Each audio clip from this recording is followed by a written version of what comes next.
नमस्ते सदा वत्सले मातृभूमि। प्रणाम है पुण्य भूमि मातृभूमि भारत को। मैं विक्रम आपका स्वागत करता हूं आपके अपने YouTube channel the Gita says पर। आज हम चर्चा करेंगे गीता अध्याय 1 श्लोक क्रमांक 20, 21, 22 और 23 पर।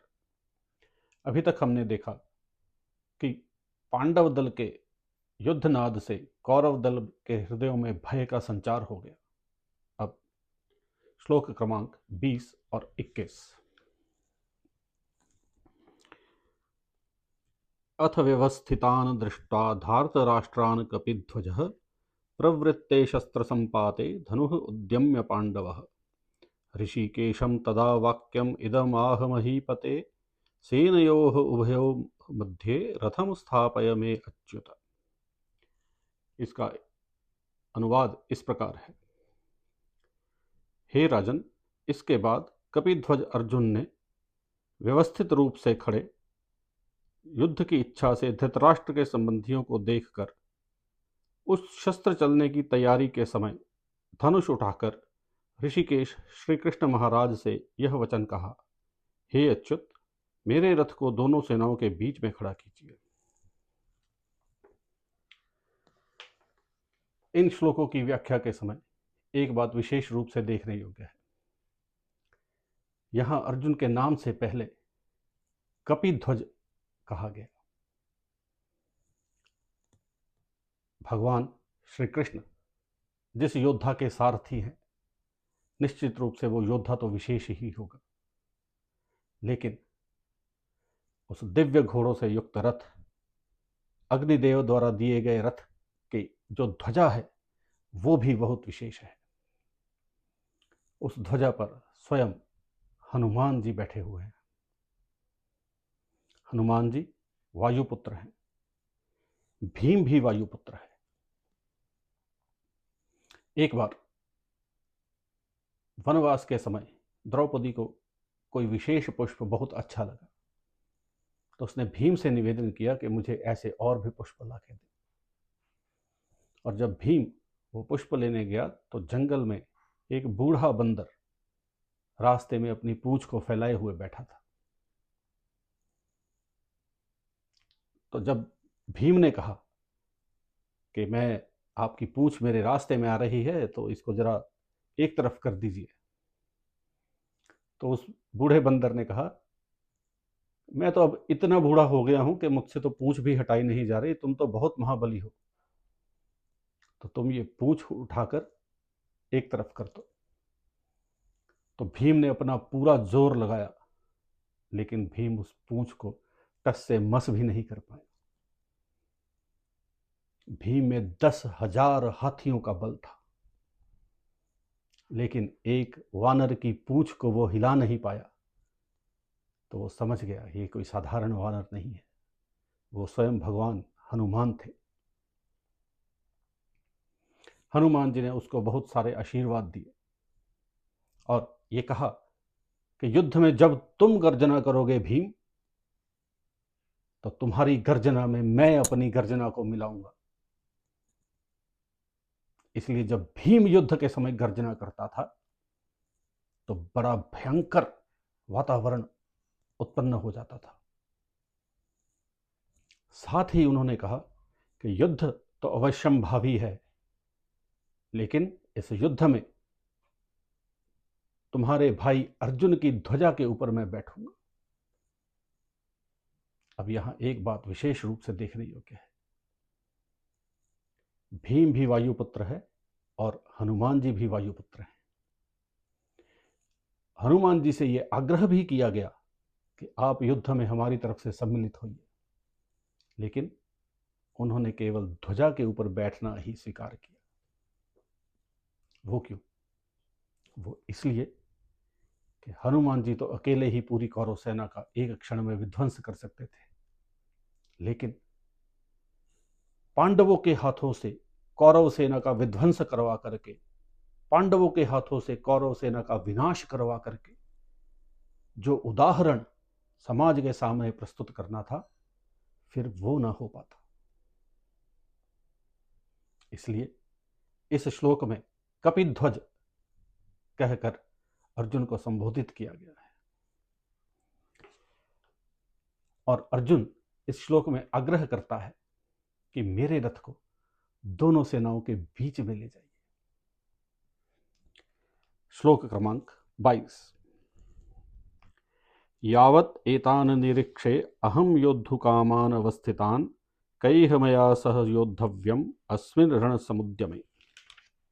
इसका अर्थ है, जब तक कि मैं युद्ध क्षेत्र में डटे हुए युद्ध के अभिलाषी इन विपक्षी योद्धाओं को भली प्रकार देख लूं कि इस युद्ध रूप व्यापार में मुझे किन किन के साथ युद्ध करना योग्य है।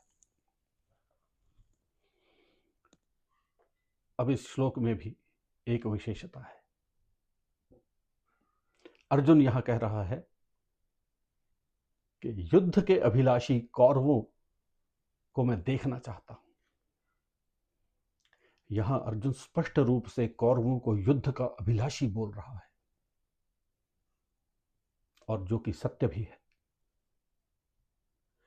पांडवों ने तो नियमानुसार द्यूत क्रीड़ा में हारकर 12 वर्ष का वनवास और 1 वर्ष का अज्ञातवास पूरा किया, और नियमानुसार उनको उनका राज्य वापस मिलना चाहिए था। लेकिन दुर्बुद्धि दुर्योधन ने ऐसा नहीं किया। उसके बाद भी युद्ध को टालने के लिए भगवान कृष्ण ने केवल 5 गांव दुर्योधन से मांगे, और दुर्योधन तो सुई की नोक भर भूमि भी देने के लिए तैयार नहीं था। इसीलिए एक कवि ने कहा भी है, सुई नोक भर भूखे पीछे हुआ महाभारत भारी। तो इसलिए ये युद्ध पांडव कभी नहीं करना चाहते थे।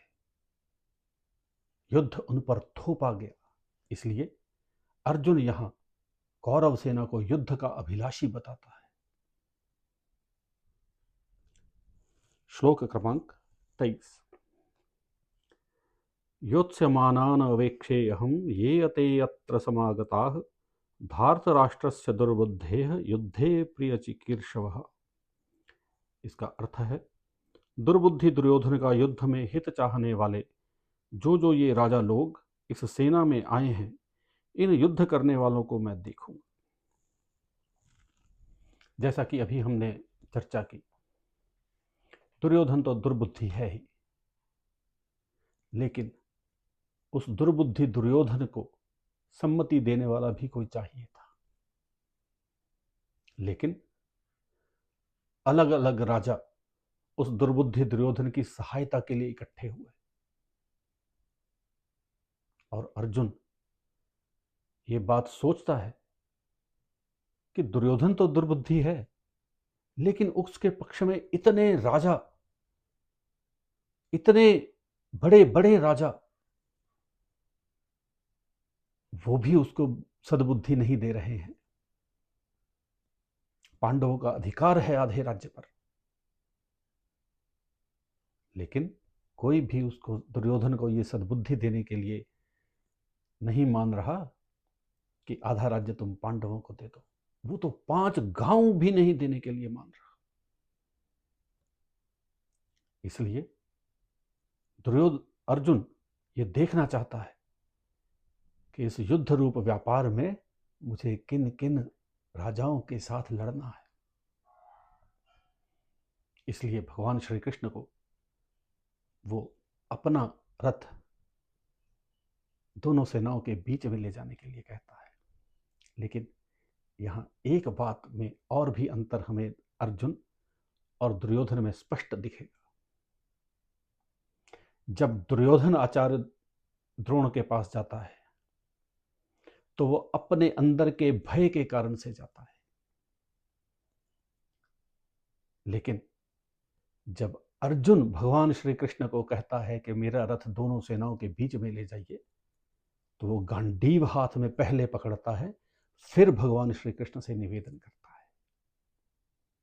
और अर्जुन का इस प्रकार कौरव सेना का आकलन करना एक बुद्धिमान योद्धा का परिचायक है। इसी प्रकार अगर हम भी देखें तो आज के नित्य प्रति जीवन में भी हम अनेकों बाधाओं से, अनेकों समस्याओं से उलझते हैं। लेकिन अगर हम अर्जुन की भांति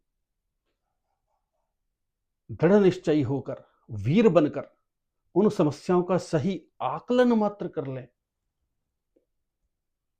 तो इस जीवन युद्ध में हम विजय श्री की सीढ़ियों को चढ़ते जाएंगे। इस प्रकार एक बहुत महान संदेश इस श्लोक के द्वारा हमें मिलता है। आने वाले समय में भगवान श्री कृष्ण क्या करेंगे अर्जुन की इस प्रार्थना पर, वो हम अगले श्लोक में देखेंगे। आप सबसे निवेदन है कि इस चैनल को सब्सक्राइब करें, इस वीडियो को अधिकाधिक शेयर करें और इस गीता ज्ञान यज्ञ में हमारा सहयोग करें। इतना कहता हुआ मैं अपनी वाणी को विराम देता हूँ। नमो नारायण, शंभो महादेव।